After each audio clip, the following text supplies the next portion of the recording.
Understanding tax inspections in Vietnam. What corporate investors need to know. Let's go.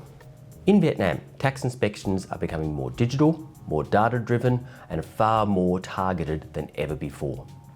For foreign invested in corporate enterprises, a tax inspection should be seen not as an ad hoc exercise, but part of an ongoing compliance expectation. Really has to be looked at as part of doing business in Vietnam. The difference between a smooth inspection and a painful one usually comes down to preparation. Understanding how tax inspections are selected, what the authorities are looking for, and how you should support yourself and your company through a tax inspection is really important. In this video, we'll unpack how inspections in Vietnam actually work, from the selection process, the digital risk analysis, through to the documents requested, communication timelines, and the best practices for staying inspection ready.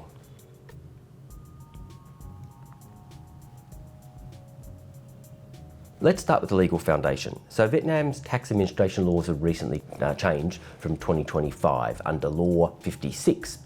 The amended law modernises how the Department of Taxation manages compliance and risk assessment. And it introduces an important new principle. Each enterprise can only be audited or inspected once for a specific period by one agency. That means if your company has already been inspected by the tax authorities for a given fiscal year, another inspection body, state audit office, government inspectorate, can't re-inspect the same period for those same matters. And that's important. In practice, that helps reduce the overall audit fatigue and the distraction from an audit process. But when a tax inspection does occur, it's more thorough and more data-driven. What it means is that the authorities only have one chance, therefore each review carries far more weight and is more stringent as a result. Under the law, the Department of Taxation can deduct two types of inspections. A planned inspection, which is part of their annual scheduling process, where they focus on specific sectors or groups, or unplanned inspections, which are those targeted by anomalies, third-party reports, or electronic filing discrepancies. So those two parts of planning and unplanned means that you must expect a tax inspection on a regular basis under either scenario. The typical scope covers 3 to 5 years of corporate income tax, VAT, personal income tax, foreign contractor tax, for example.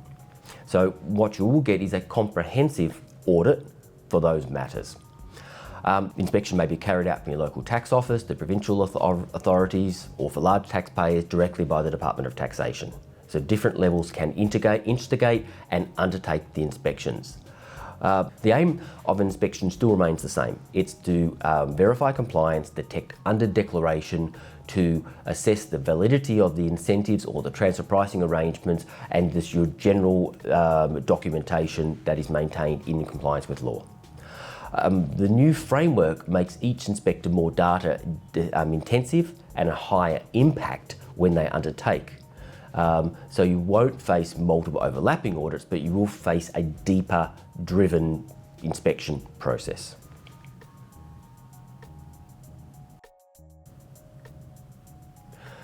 So how do authorities choose which companies to inspect for their planned and unplanned inspections? The Department of Taxation's digital risk assessment system draws from a wide range of data. E-invoicing, customs declarations, banking transactions, social insurance, labour filings, previous filings. There's a whole range of data that it can use, and it does use for its inspection process. Each taxpayer is assigned a risk score that looks for irregularities, it looks for multiple loss years, for if despite investment occurring, it looks for inconsistent revenue growth or profit growth based on past transactions and past data. And it's also looking for profit margins. So it's comparing entities to the market and comparing to the data that it maintains.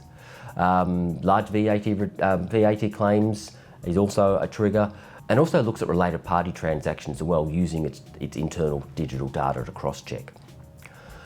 Once your score crosses a certain threshold, then you're likely flagged for inspection and you go on to the list for the process that will occur. Sector priorities also arise, which change each year. And for example, you have manufacturing, logistics, you have targeted e-commerce in recent times, and construction is also a common one. But these vary across the government strategy, so that sectors are covered based on perceived economic risk. And because the digital data system now integrates customs, digital banking, and taxation matters, the Department of Taxation already has a 360-degree view of your business before it even steps foot in your premises and starts the inspection. You've got to really be aware that they know far more than you may be aware.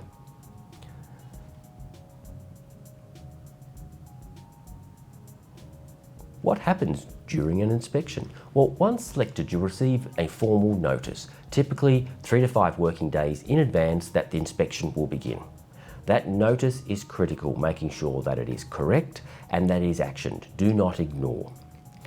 The notice includes a comprehensive list of documents to prepare, your trial balance, ledgers, detailed tax filings, VAT invoice, bank statements, and transfer pricing documentation, for example. They're very specific and you must provide the documentation. But the key part is inspectors are no longer satisfied with just that paperwork. If you provide that alone, you're already behind. They increasingly want supporting documents behind the transactions. It's in your interest to provide the supporting documents behind the transactions.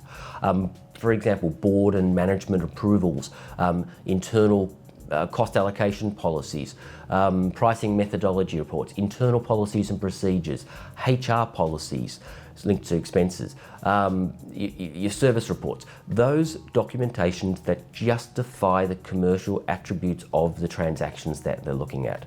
Without that, there is the ability for the authorities to make determinations that are not in your interests. The on-site inspection process usually can theoretically run 10 to 30 days, although in practice most of that is not done on site anymore, and it is done digitally with the exchange of soft copy and digital documentation. So the old practice of taking over the boardroom for a number of weeks for an audit generally doesn't occur anymore, but they will still visit your office, and that's part of the legitimacy test, making sure it is legitimate, as well as the interface between the tax officials before they go into the background and deal with the digital documentation. You will receive additional requests for information as they go through. The first batch is just the initial process, so be aware that just because you provided certain documents will not be the end of it as their inspection process and as they go through your documents. After the inspection, you'll receive a draft inspection report. And that's when you have the opportunity to respond before the final notification is issued. That negotiation process over the draft report is quite complicated because many times it is a negotiation exercise and you are given one last chance to go through and defend, argue, and present additional evidence to make that report accurate and reflect reality. So that is critical to manage that process. This is the last chance before the final inspection report is issued, and then you're into the next process. So once that's issued, the report, you can object to it, you can appeal, but you must pay the assessed amount or any penalties in the assessment before the appeal can proceed. And that's the catch of why you need to make sure you manage this process well. So with the 2025 changes, the one body, one inspection approach means that the authorities will look further into documentation and will dig deeper. If they discover or want to identify further areas that were not part of the initial inspection, this is their one chance to do so. So if they find other matters, they will expand, and to make sure that the documentation supports the claims and the basis for the taxpayer. It's really important to understand and work with the tax office accordingly.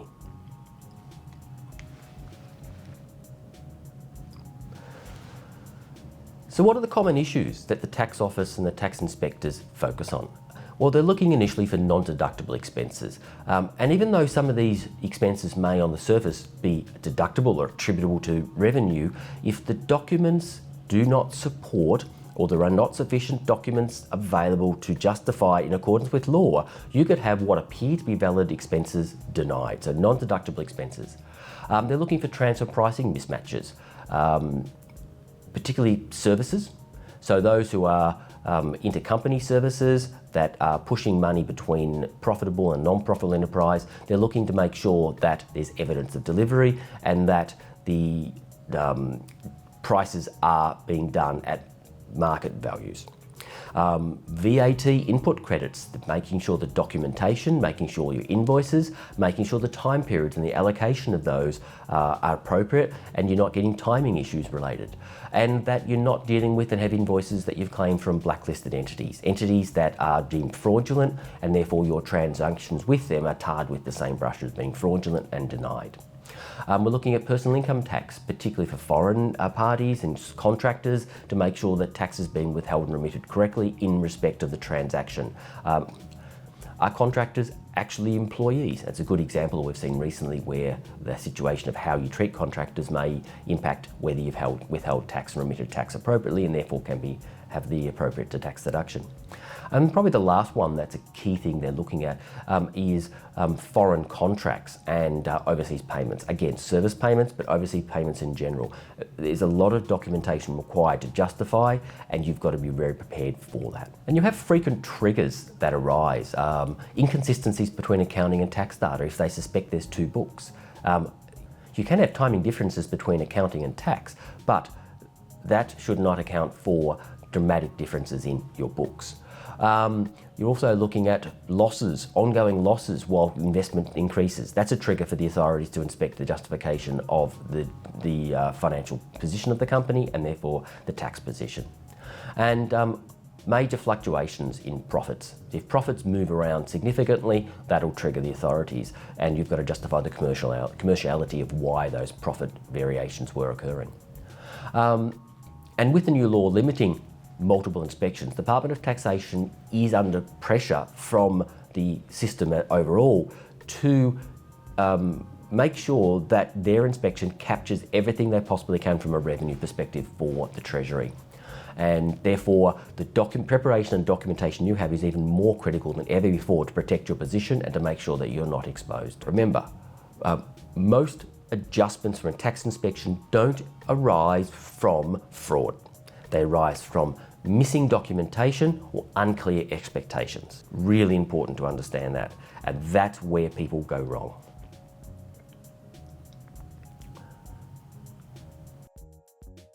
So best practice. How do you prepare efficiently and effectively for tax inspection and the general compliance process? Well, first is maintain a tax inspection file. That is an internal, updated annually database where you maintain a master database of all your tax files. It's your governance practice. It includes reconciliations and printouts of ledgers, documentation. It is what the inspectors, if they ask for, you can provide them. And basically you are preparing for an inspection every year with that file in advance. It's a chance for you to internally inspect to make sure that file is accurate, so you're risk managing. So example, what you would probably want to put in there for your minutes and your approval arrangements to make sure that the appropriate approvals and authorities are in place, to make sure that the people approving had authorities and make sure the authorities are filed. You're looking at service deliverables and intercompany charges and justification for those, including methodologies that you've used. Your cost allocation, HR policies for expenses and allocating your expenses from your staff and how you're allocating your time that staff are putting into your business. And the internal pricing, incentives, documentation, your discount policies, and when you're selling, how you calculate the sales prices.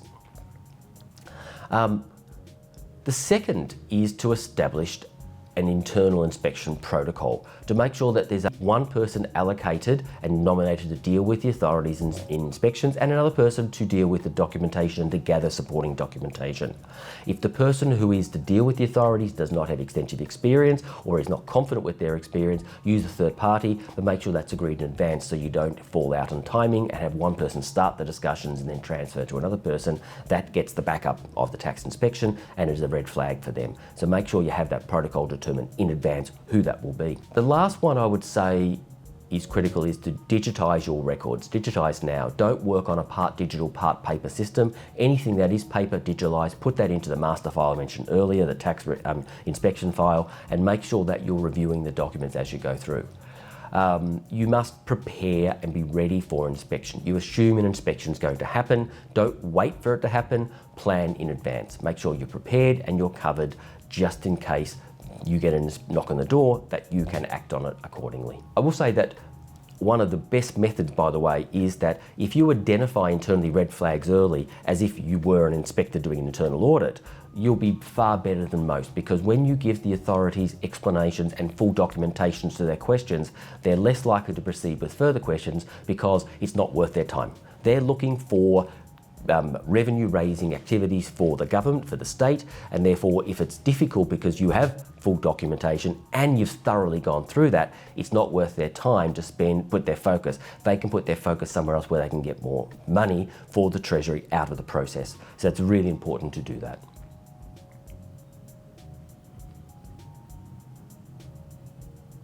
So Vietnam's taxation landscape and administration of taxation is evolving fast.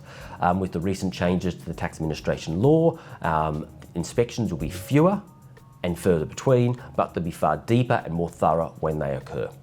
The best prepared companies are those that understand the system, they document everything, they have clear supporting documentation for their business, and they have a communication strategy and they understand how to deal with inspections as they arise.